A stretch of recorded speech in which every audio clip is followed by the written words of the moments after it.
Welcome back to the Wrong Advice Podcast. I'm your host, John Picciuto, and I'm very excited to have the one and only Mr. YoureTerrific on Instagram and YouTube, a watch connoisseur. And Evan, I'm extremely excited to have you on the podcast today. How are you doing today?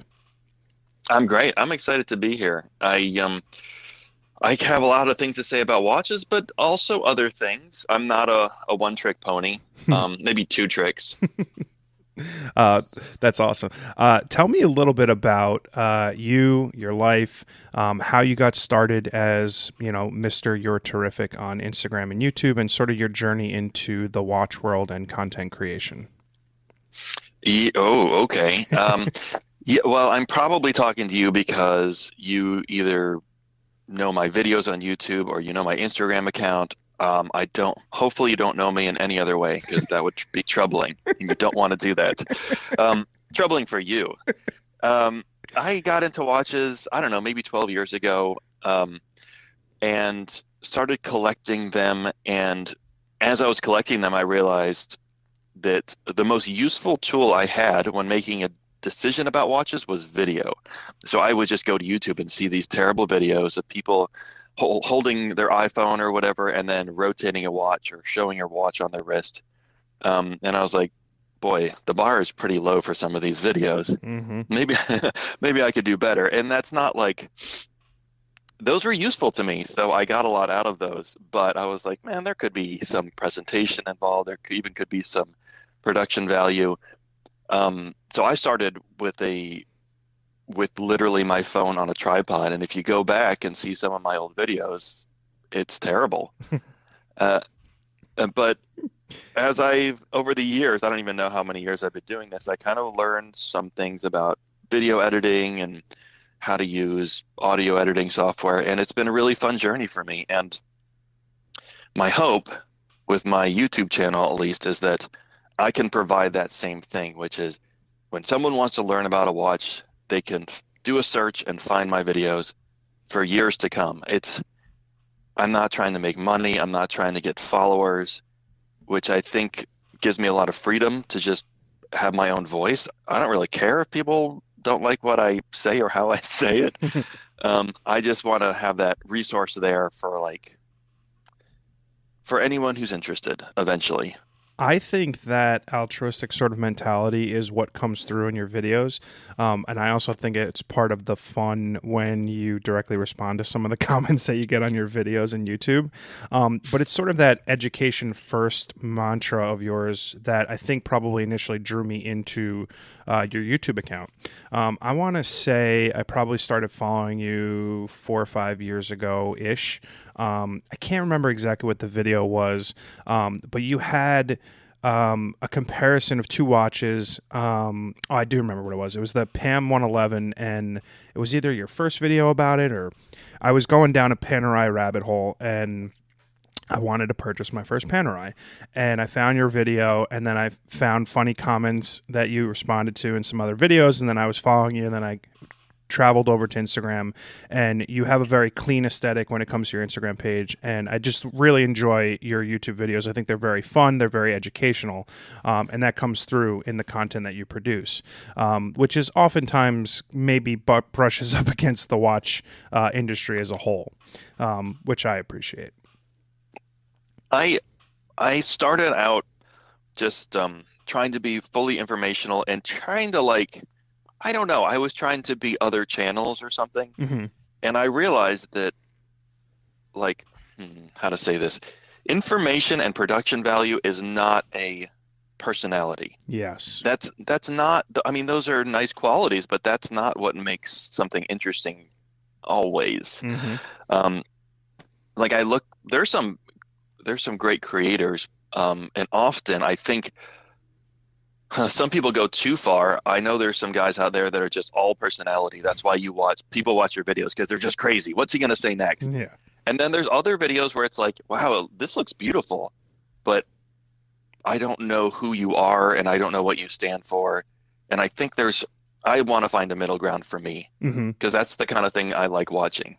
Yeah, I think what's nice about your videos is that because you come from it from an educational perspective and not a I'm trying to sell you something perspective, that comes through, right? So like people are more likely to want to come along for the journey because you're providing a service that doesn't necessarily match up with something that comes from a monetary perspective, which is nice. You said your watch journey started about 12 years ago. What was the watch for you that sort of kicked off your addiction? And I will say it is an addiction. It is, yeah, it's an addiction, and it's probably one of the healthier ones, but it's there, yeah.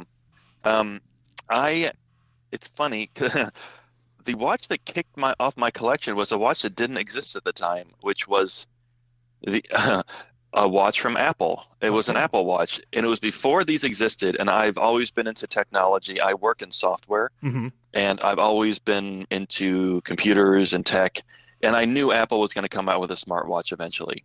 And so I was like, whenever they come out with that, I'm going to buy it because I'm a fanboy. Hmm. And so I said, well, let me get used to wearing a watch. It's been a long time. And I pulled out the only watch I owned, which is a two-tone Tag Heuer professional quartz diver from 1991. Nice. My dad gave to me when he got bored with it, and I put it on, and I wore it for a few days, and within a few days, I was like, oh my God, I like watches. And like, I don't know that I'm ever gonna buy this theoretical Apple Watch that ever happens. This is cool, and that's the watch that kicked it off. So it was really sweet that it was one from my dad, and not even like I mean, it is an heirloom, but it wasn't intended as that. Sure. It's actually the watch I got married in because it was the only watch I owned, Oh, that's awesome. and I cherish that thing. It's so two-tone means it's steel and gold. I know a lot of hopefully like you don't focus on watches No. exclusively or even much.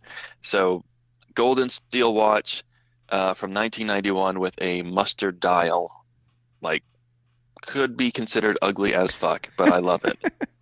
I think that's awesome. I too am an Apple fanboy. I am currently rocking the Apple Watch Ultra. Whoa. Yeah, my own personal watch journey has many ebbs and flows. My personal working life has been chaotic just in the last 2 years. So a lot of my Grail pieces have come in and out of my collection over the years, just based on a monetary perspective. I've had the privilege of owning a Submariner, the PAM 111. I had a Daytona. I've gone through every sort of conceivable collecting aspect of the watch hobby. But for all intents and purposes, I'm a one watch guy. It happens to be the Ultra. I've got a few watches in my collection that I mostly keep from just from like an investing perspective, and like I'm a big fan of Hodinkee and all that they do. I've bought a lot of their limited edition pieces that I haven't made the step into wearing yet, just because I appreciate them a lot and they're sitting in my safe.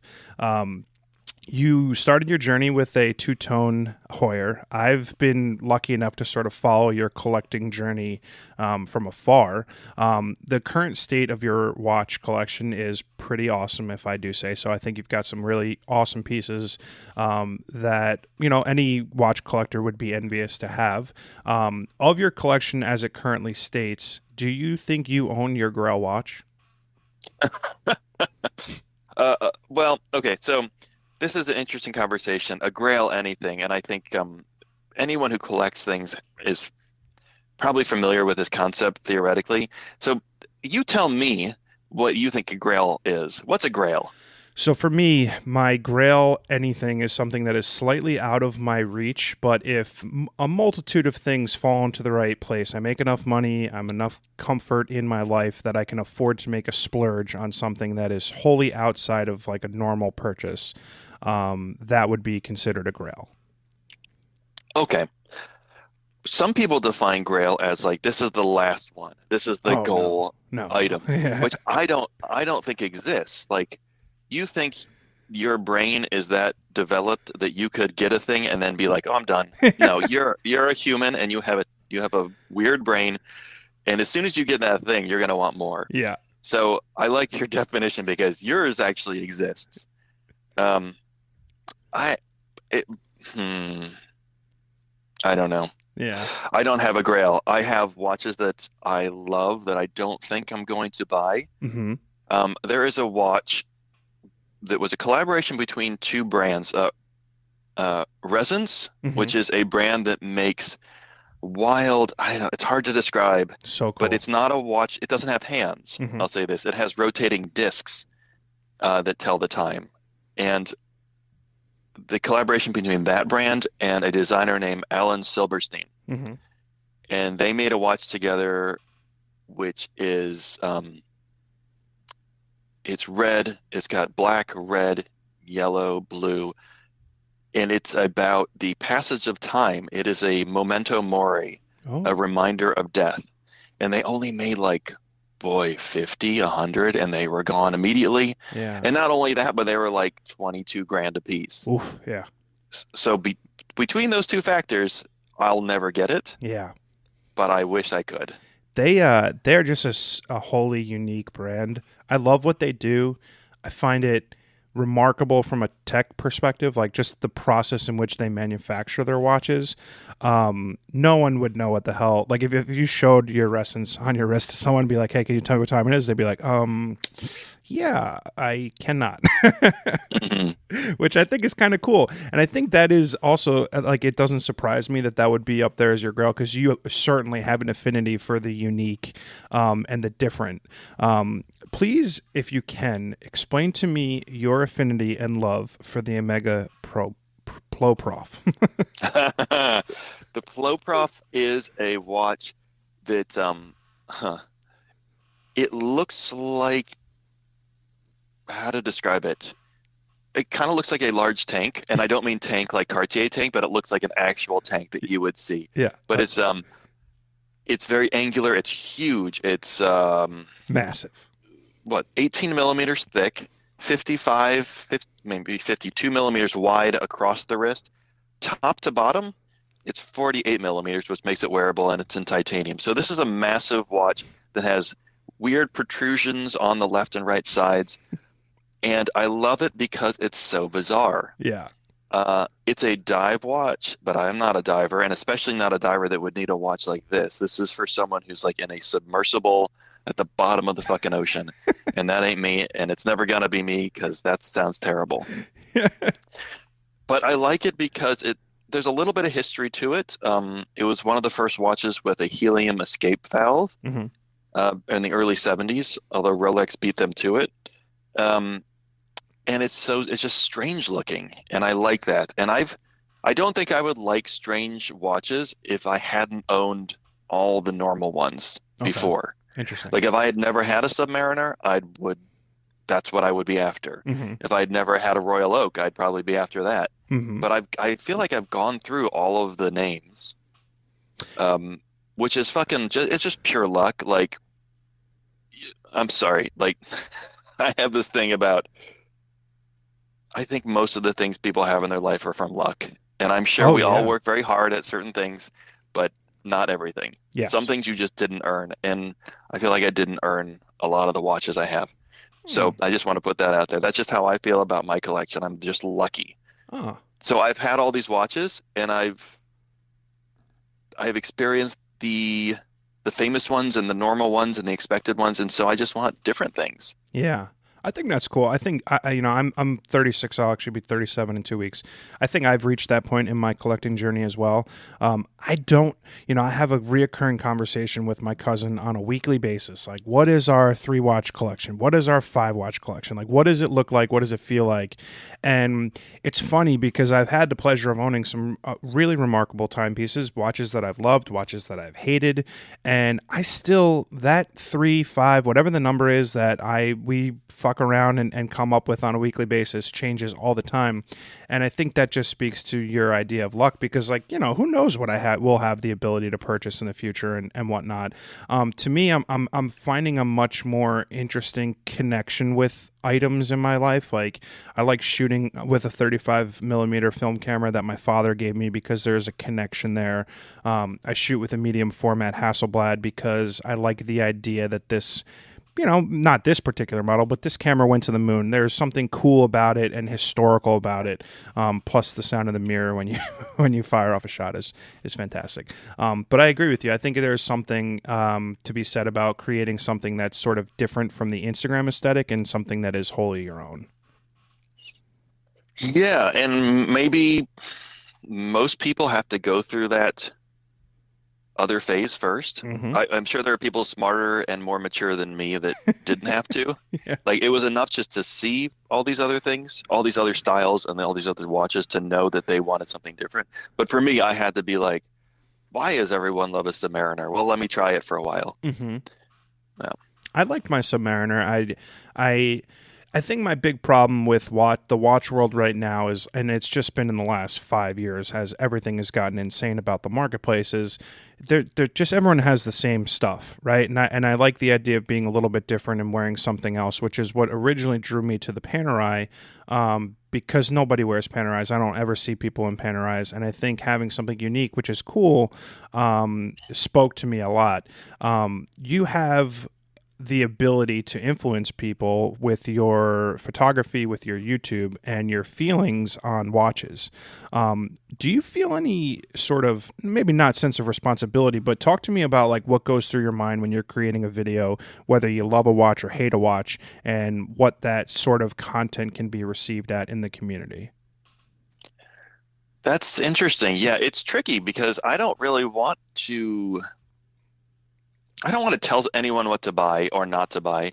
And I also want to be very supportive if someone likes a thing that they bought, Mm-hmm. because that's the goal. Like, one message that I try to get across in my videos and even on Instagram is there is no good watch or bad watch. There is only good for you or bad for you. I like that. Like, and there's, you can say, oh, this thing broke, it's bad. Okay, maybe objectively that's bad.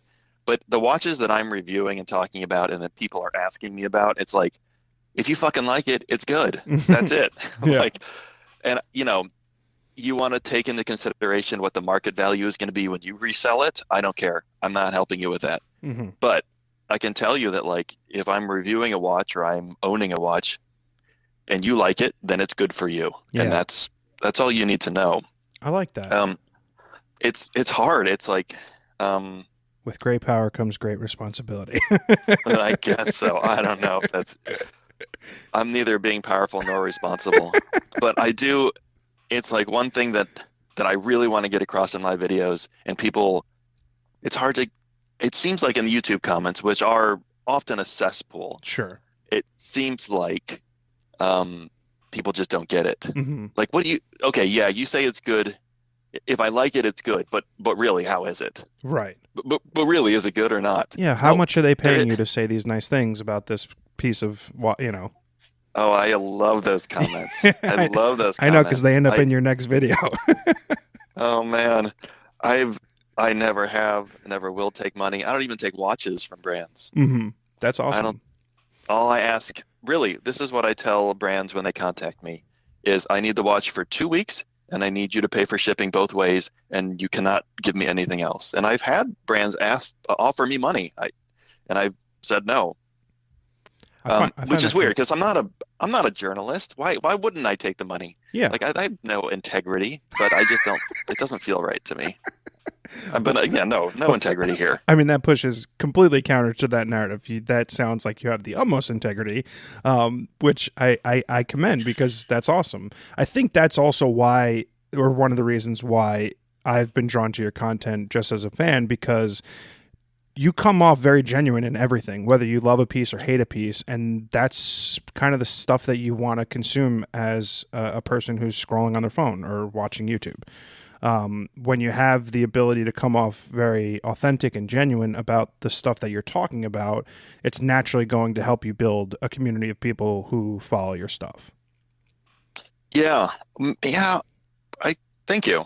That's nice.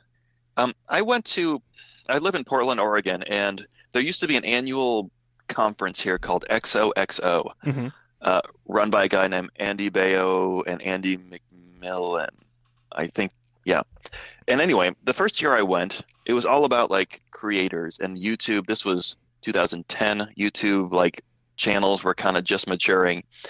And all of these speakers said the same thing, which was find your own voice, be yourself, and people will find you eventually. Mm-hmm. Like it might not be the largest audience, but if you're yourself, then you know what your voice is, and the people who like that voice will find you, and you won't have to deal with like, all this extraneous stuff, which is being inauthentic and then like having a bunch of people that you don't like who are watching your content. Mm-hmm. And it took me a while, but I feel like I'm finally being myself in my videos. And, if that means that not as many people watch it because I'm not like, I don't know, being sensationalistic, that's fine with me. Yeah. Yeah, I think it's an interesting time in the content creator world. There's a lot of copycat content creation. There's a lot of mimic trends, mimic what's going on, which can be exhausting. I'm a photographer, a podcast host. Like, these are things that thousands of people are doing on the internet. And at times it could be very difficult for me to try to do my own thing and like sort of want to create stuff that's outside of what is getting pushed by algorithms. But at the end of the day, I don't really give a fuck. And I just want to put out stuff that I'm proud of and create content that I like. And I think I would kind of say that you do sort of the same thing, which is admirable from my perspective. What's your goal with your work? That's a great question, Evan. Goal to just make a healthy living and be happy. Like, I've had a chaotic 2 years of life, right? Like, I lost my job in the middle of the pandemic in 2020, and I just sort of had like a mental breakdown of trying to figure out what the fuck I wanted to do with my life. And I took a 30-day road trip across the country, just me and my car, and I took up a couple cameras, and I sort of just fell in love with photography. So for me, being able to earn a living full-time as a photographer, as I've sort of been doing for the last year and a half, is my only goal, right? I think getting to align my passions with, making the enough money to survive is the end goal. In terms of like specific dreams and hopes, like, I would love to be a tour photographer. I would love to travel with a band or an artist. I do mostly music and fashion photography. But yeah, I mean, my goals in life change on sort of a weekly, monthly basis. I'm really just out here trying to survive. I think like the long-term growth of my podcast is going to vastly outweigh my photography. So it's like one of those catch-22s where you juggle time and effort and energy and put it where you think it's supposed to go. What would be your 3 artists that you'd like to tour with? Ooh. Geez, who's interviewing who here, Evan? Let's see. I can go. The dream band would probably be Foo Fighters. They're my favorite band. Dream artist, probably John Mayer. And then we'll throw out a third of Young the Giant. I'm a big Young the Giant fan. That would be cool. That's the one name I don't know. Oh, really? Oh, they're fantastic. They've been around for a while, but yes, Cough Syrup, Apartment, just they're a wonderful, eclectic little rock band, and highly recommend. I've DM'd them on every social media platform. I've reached out to their management team, their label, just dying to photograph them. It'll happen. I'm one of those pragmatic optimists where I know good things are coming down the line for me, both personally, creatively, and career-wise. And, I'm fully ready and open for when those things come to fruition, because I've put a lot of hard work and effort and energy into what I've been building over the last couple of years, and I have very little doubt in those things coming through. That's wonderful. There's a lot of health benefits to being even a forced optimist like I am. Yeah. Like I believe this nice thing is going to happen to me? No, but I'm going to try to believe it. Yeah. And there are even studies like your physical health will benefit from that. Yeah. It's funny because I literally don't, knock on wood, I literally don't ever get sick, and I think that's part of it. I really genuinely do believe that. I think the brain is a very powerful tool, and if you believe that good things are going to happen to you, they can. I've built some remarkable things for myself in a very short period of time, And it's just because I believe in myself and I believe in my abilities, and the opportunities will eventually come to me because I work hard and I'm putting myself in the right position for when those opportunities inevitably come knocking. There's a beautiful practice in Tibetan Buddhism, Hmm. which I studied for many years, which is something like the inverse of paranoia. So paranoia is, oh, everyone's out to get me. Mm-hmm. Everything's bad. This practice is everyone's out to help me. They're secret agents. They're like angels that are out to help me, and they're in disguise. Huh. And when you just force yourself, you don't really believe it, of course not, or I don't. But when you just like pretend in your mind, you're walking around the grocery store and you're like looking around, oh, how are these people trying to help me? You find ways in which what it does is it forces you to focus on the nice things that are happening instead of the bad things that are happening, because you're looking. It's like a Where's Waldo for nice things. That's very interesting. It's a beautiful practice. And when I can remember to do it, I do. And so this optimism, like I said, like you're always looking for good things in your life, and you kind of just ignore the bad ones, and it works. Yeah, I didn't realize that I was a closet Buddhist, but that tracks. That honestly, that does track. Yeah, it's funny because, like I started this podcast on a whim, a year and a half ago, 2 years ago. And it was originally supposed to be something else. It was like me and my brother were going to start a podcast because we couldn't go anywhere. The world was shut down. And then he got pregnant with his third kid and he was like, oh, can't do that. So I just started doing it on myself. And, I've interviewed photography inspirations of mine. Like one of my biggest photography inspirations, this photographer named Stefan Vanasco, I had on my podcast. He's my friend. I've got his cell phone number, right? Like the ability to build things in your life that you want for yourself is yours for the taking, as long as you like work towards it, right? If you put practical goals in place and strive to achieve those things, you can do it. And I like to say that I'm living proof of it. That's beautiful. Yeah. You see, I do the opposite. I just kind of hope good things happen. I don't really work towards them, and they mostly do. Yeah, that's funny. I want to tell you that I saw John Mayer for the first time this past summer. I really didn't know him, and I didn't go to see his music because it was with the Dead and Company. Yeah, the dude is a fucking talent. Yeah. Wow. I've only seen him, I think, 4 times live. Yeah, I mean, Grail to photograph him, Grail to have him on my podcast. He is just wildly talented, huge watch guy, which I think maybe partly influenced my initial step into watches. Actually, I think my first inspiration from watches came from my cousin. I want to say like his 22nd, 23rd, 24th birthday or something like that. He got a Breitling Super Ocean watch, which I was just like always so obsessed with. I was like, oh my God, it's so cool, so big, so chunky, so beautiful. And I bought my first big boy watch after a trip to Vegas. I won a couple bucks and I bought a Breitling Super Ocean Chrono. And then just from sort of there on, my love for watches existed. But yeah, I mean, I think when you're able to like look at people outside of your sphere of like direct influence, whether it be musicians, artists, actors, actresses, etc., you can get inspiration from that, and hopefully sort of take those inspirations and run with them. Yeah, and John Mayer, the first time I ever saw him do anything was on those Hodinkee Talking Watches videos, and I was like, yeah, I've heard of him. I know he's a musician, and he does know a lot about watches, and he seems actually kind of funny. And then I saw him play this past summer, and he was wearing a Royal Oak Concept. Yeah. Was he wearing the Concept, that one, or was he wearing the?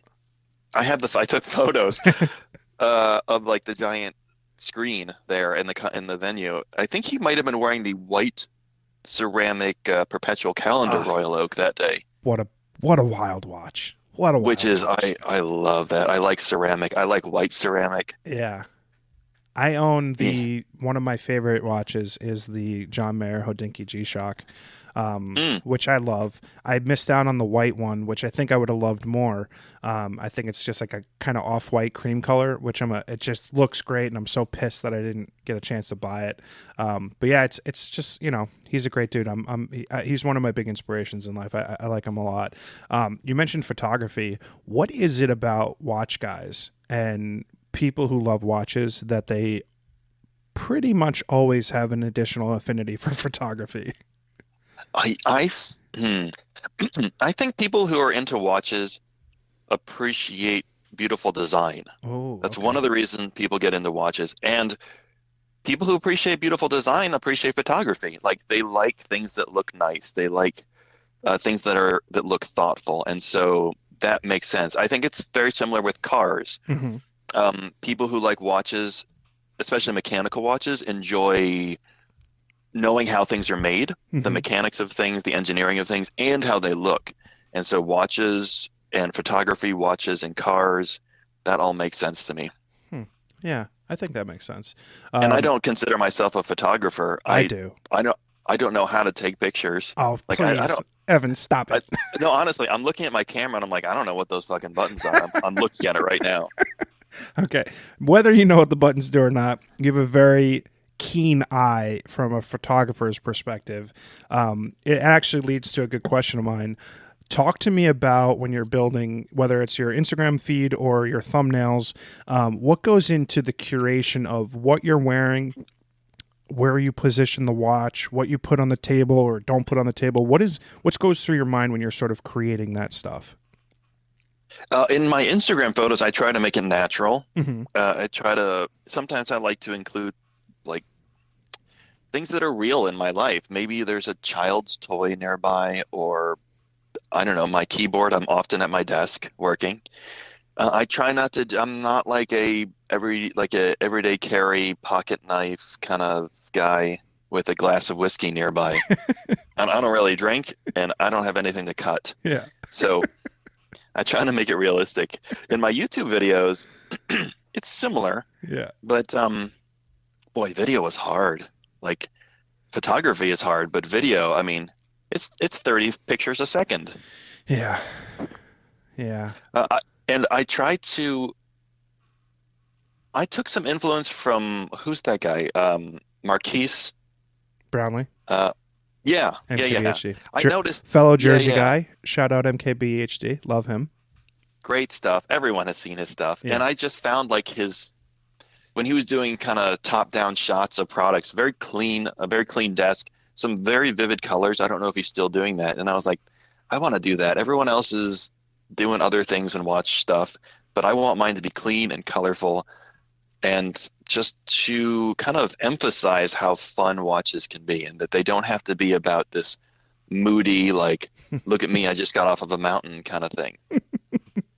Yeah. I appreciate that. I have sort of this weird love-hate relationship with the watch industry, and I think it's mostly because I come at it from more of like a technical perspective. Like I appreciate what brands are trying to create, right? When people do things that are different and unique, I appreciate that. But it butts up against like typical watch world, or at least the Instagram world, where people are just trying to sort of flex and show off what they have and et cetera like that. What sort of factors does that play into what watches you review and what watches you make content about in your own personal sort of YouTube and Instagram's world? It's tricky because there is a huge demand for the obvious watches from the Mm-hmm. big brands. And I want to answer people's questions about those things. Like a lot of people are like, how is the new Rolex Explorer versus the old Rolex Explorer? Great video, And by the way. thank you. And it was really nice for me to review it, but a lot of times I'm just like, there are plenty of other videos. If you want to watch the Rolex videos, go somewhere else. Mm-hmm. But at the same time, I want to help people, and I want to expose them to new brands and new watches. So I don't know how to find that balance. I'm trying not to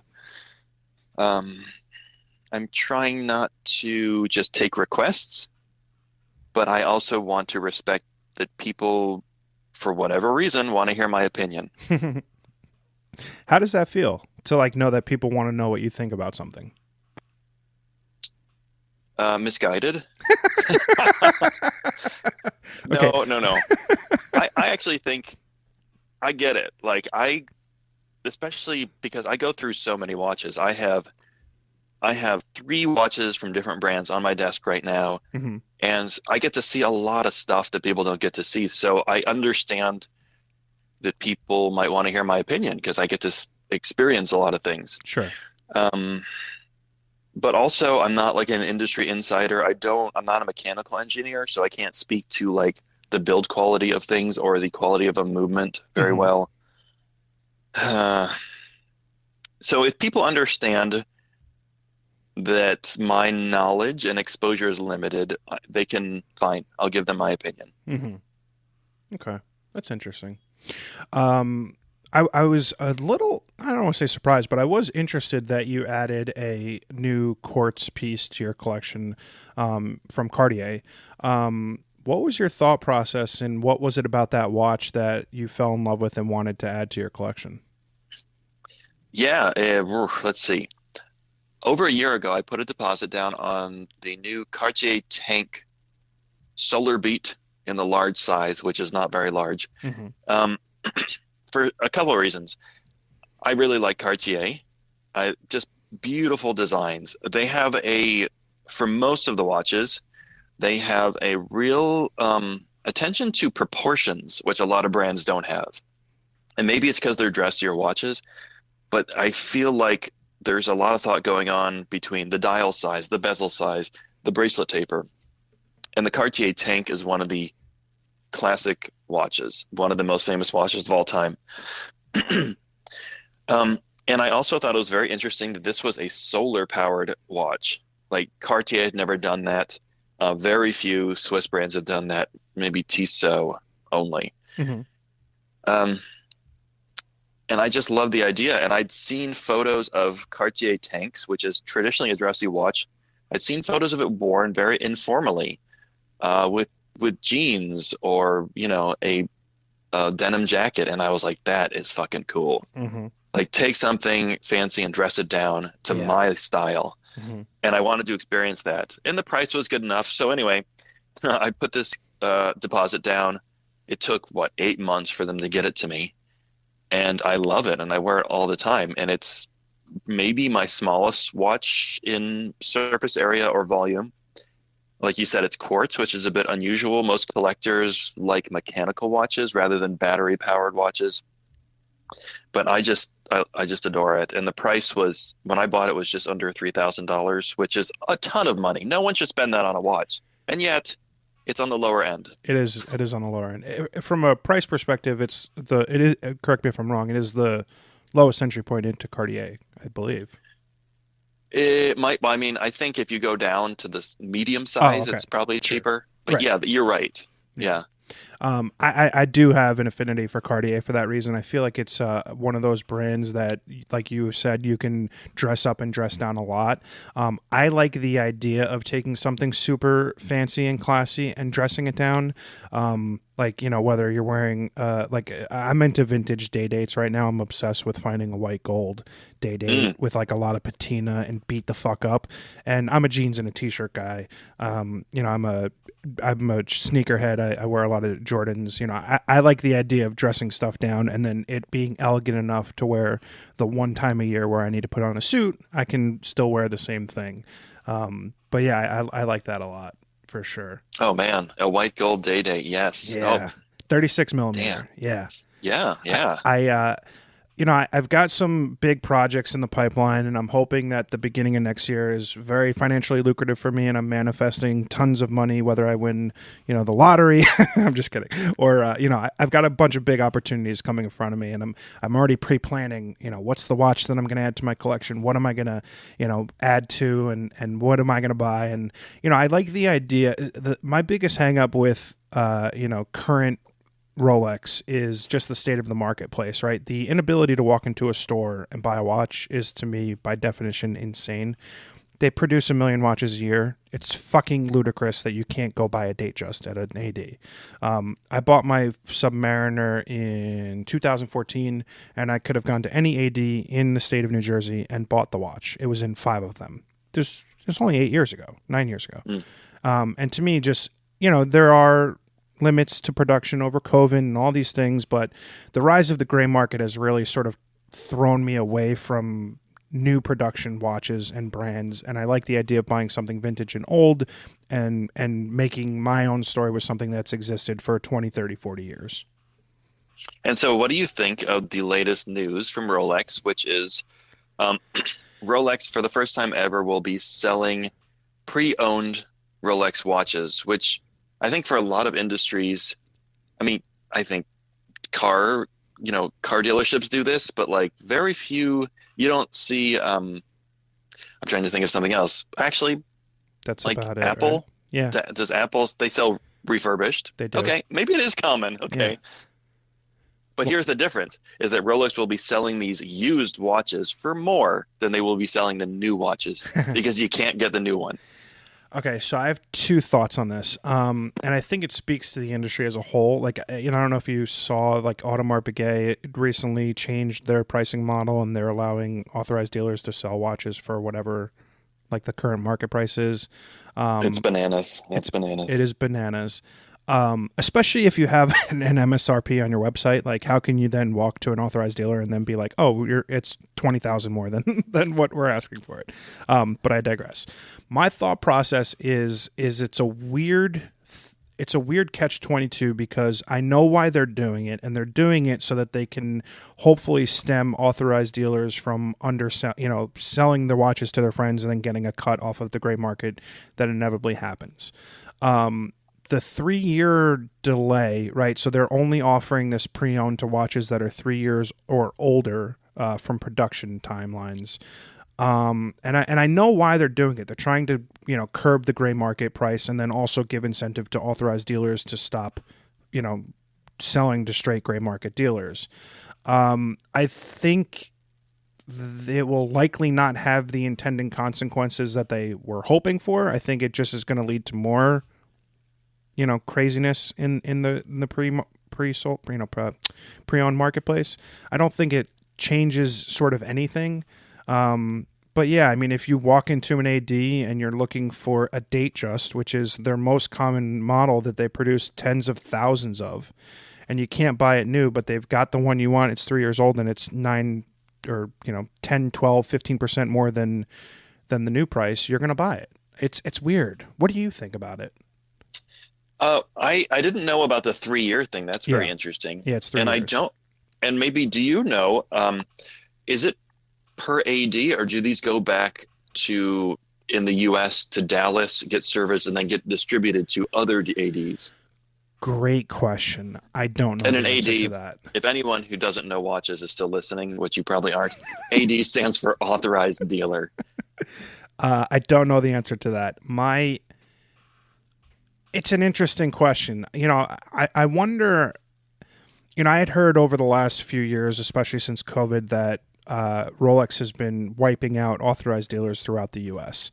And my thought on that was that they were inevitably going to go to the straight boutique model, which is difficult because they have some very high producing authorized dealers throughout the U.S. and abroad.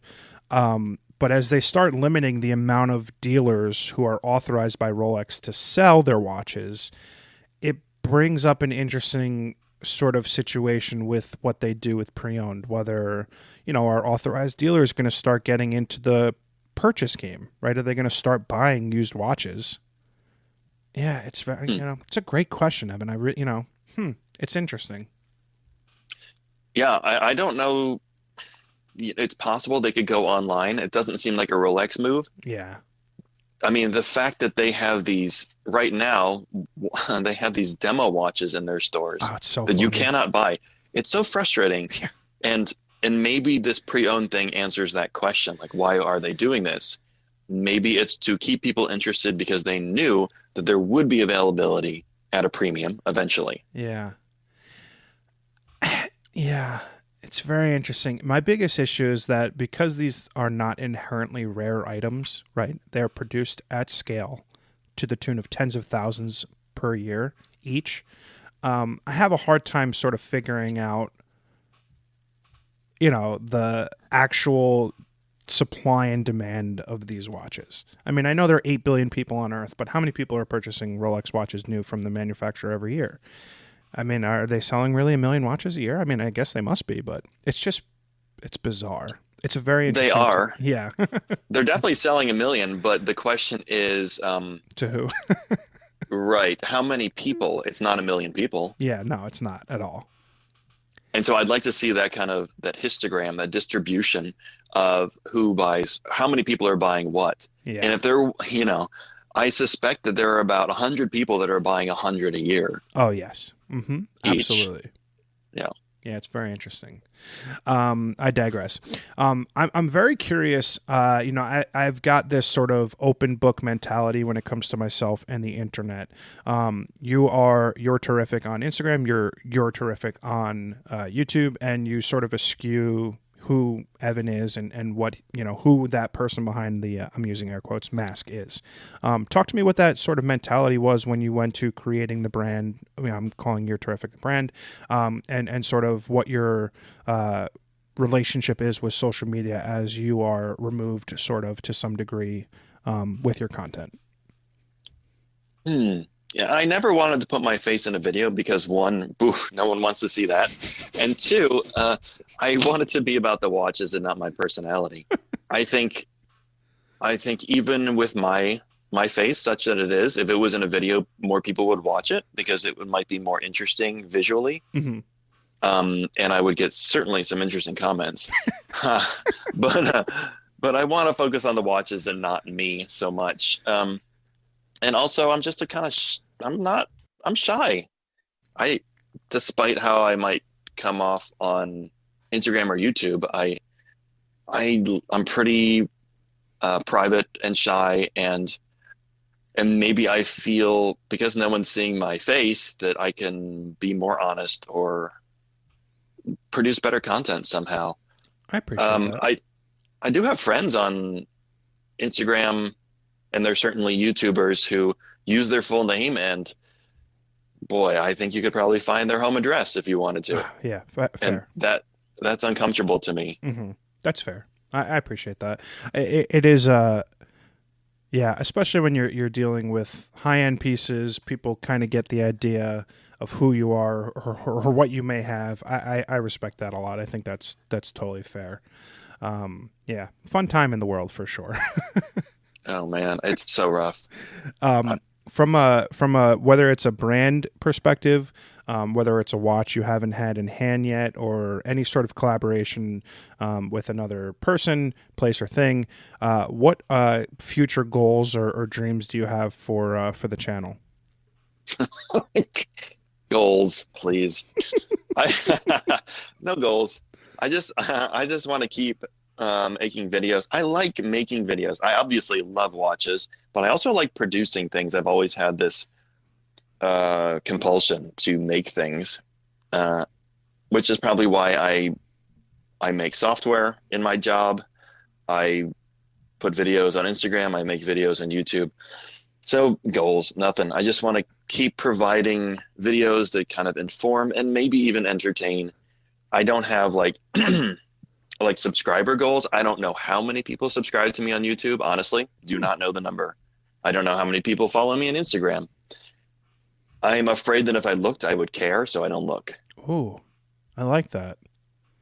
That definitely is that goes anti to the typical content creator mentality, for sure. I think that also speaks to why your content is so good. Because there is no ulterior motive, right? You're not in it to get rich. You're not in it to get famous. You're in it sheer for the love of creating content and watch content. And I think that speaks to why what you produce is so good. Well, all right. You say so. I mean, you don't have to be so humble. It's good shit. Thank you. I think if there was a goal, it would be just like better and more creative content. Mm-hmm. I don't know how. I rarely I'm a father of two. I have a full-time job, and I don't have time to really get better, but I really want to. I used to have a thing in my videos. I didn't tell anyone this, but I have with each video I have to learn a new skill, like a new editing skill or a new way of photographing things, and I haven't done that in over a year because I'm just trying to pump things out. Huh. But I maybe this conversation will get me back into that. I have to learn a new thing I love that. with every video. Yeah. As a New Jersey Italian Catholic, I do try to learn something new every year during Lent. Most people sacrifice giving up something like sweets or candy or fucking ice cream, whatever, drinking. I try to learn something new every year for Lent. I think that's really cool, and I really appreciate that from a video perspective. I try to do that in my everyday life, just trying to grow as a human being. And I also understand why being a father of two would impact your ability to do that. Yeah. I'm an uncle of 5, so I get it. Oh my goodness. Yeah. I'm really happy to be a father. I never thought I would be actually, but I am. Mm-hmm. And I wouldn't have it any other way. And in most of the video clips that you would see on my YouTube channel, there is a child trying to talk to me outside of the frame. Sometimes in the frame, I don't put that up, but if I posted the original audio, you would hear a child trying to talk to me. That's and cute. Me being like, can you just don't move? Just don't move. That's cute. I like that. Talk to me a little bit about, you've had the pleasure of handling a lot of watches over the last few years. If you could give me your top 3 favorite watches that you've reviewed. Oh boy. Oh man. Didn't I make a video about this? I think you did. Do I have to go back to my list? I don't know. I know I did make a video about my top watches that I've reviewed that I don't actually own. Yes, I saw that. And my thinking was like, if I own it, it's obvious that I like it. So let's just get rid of those off of the list. Now that I'm thinking about like interesting watches, the first thing that comes to mind is a Parmigiani Fleurier watch. Oh, such a fucking cool watch. Parmigiani is like this small Swiss brand founded by a guy who's like, if you know watches, this dude is for real. And amazing watchmakers have gone through this company. And they sent me one of their rose gold chronographs a few months ago. And I wouldn't own it because it's just too much money and it's too gold and all this. But I think about that a lot, that watch, how much I appreciate it without wanting to own it. And Parmigiani Fleurier is the brand. And I'll tell you, like, a lot of water kind of goes off my back like a duck. No, wait, the water is not like a duck. The water is like off of a duck's back. When it comes to YouTube comments, I'm like, fuck it, whatever. Yeah. But when I see someone comment on Parmigiani that it's like the name of a cheese, I don't know why that makes me so fucking mad. Because they don't understand Italian. Yeah. And they're like, it just means it's from Parma. Yeah. But it's just like, it's not Parmesan. Right. And I shouldn't say this out loud because now I'm going to get even more comments. Because you're talking about like one of the most respected watch brands, and just get over the name, man. Yeah, well, I mean, I think that just speaks to YouTube commenters in general. But yeah, talk to me about your morning routine. You go to your watch box. What informs your decision on what goes on your wrist on a daily basis? Ooh, boy. Well, it depends if I'm leaving the house or not. That's a big factor. I usually work from home. I do go into the office sometimes. A lot of it depends on what I'm wearing that day. Sometimes I'll be like, tomorrow I know I want to wear this thing and what goes with this. But most often it's just like, what do I feel like? What haven't I worn? What didn't I wear this week? Because I have, 14 watches. Yeah, you hear that in my voice. I have 14 watches, maybe 16. I don't know. And so I can go a week or even 2 without wearing one of them. And sometimes that's really nice. Like, absence does make the heart grow fonder often. And so unfortunately, I don't have a more interesting way to say than it's just a feeling. And you probably know that feeling. Yes. And who knows, like maybe it's influenced like, well, I watched this movie last night and I ate some ribs. So for some reason I want to wear the Pelagos. I don't know how that works. I don't know how that works either. Is the Pelago strike you as a rib eater's watch? I guess it does because I just said that. You know, it actually does. Like ribs are very like eating ribs is feels like a masculine experience. Therefore, And you like need a nice beefy diver. a beefy diver, yeah. And there's some red on the dial. I don't know. Yeah, it does kind of feel like that. That's interesting. That'd be a fun experiment to like exercise to pair foods with watches. Some people actually take pictures of watches on top of food, which is Drives me something crazy. else. Yeah, that's weird. But if I was like sushi, what would you say for a watch? Something elegant, dress watch, something on a leather strap. Yeah, probably like a Cartier tank, Cartier Santos, maybe the Grand Seiko SB 21, the GMT, something like that. Mm-hmm. Love that watch. Grand Seiko makes sense, especially. But yeah, totally dress elegant. Mm-hmm. Yeah, that's an interesting thing. I do put some thought process into where I'm going, what I'm wearing when I pick a watch. Being that your collection has such breadth, I was very curious, especially for someone like you said who works at home, like what goes into the process of picking out what goes on your wrist on a daily basis. Often it is the watch that I have in for review because I like to wear them and see like, boy, after a few hours, this thing is uncomfortable, or I can't read this in certain light. So I like to wear a watch for about a week before I even start writing my YouTube review. Really? So, wow. Yeah. That's surprising. I figured it'd be kind of like an as-you-go sort of process. Sometimes it is. Like, so I will usually start writing, because it is all scripted, but I will start writing with like the facts and the history of the brand. Mm-hmm. But when it comes to how it wears and what I think of it, my opinions, I have to wear it for a while. And which is why I ask brands for 2 weeks with a watch. Mm-hmm.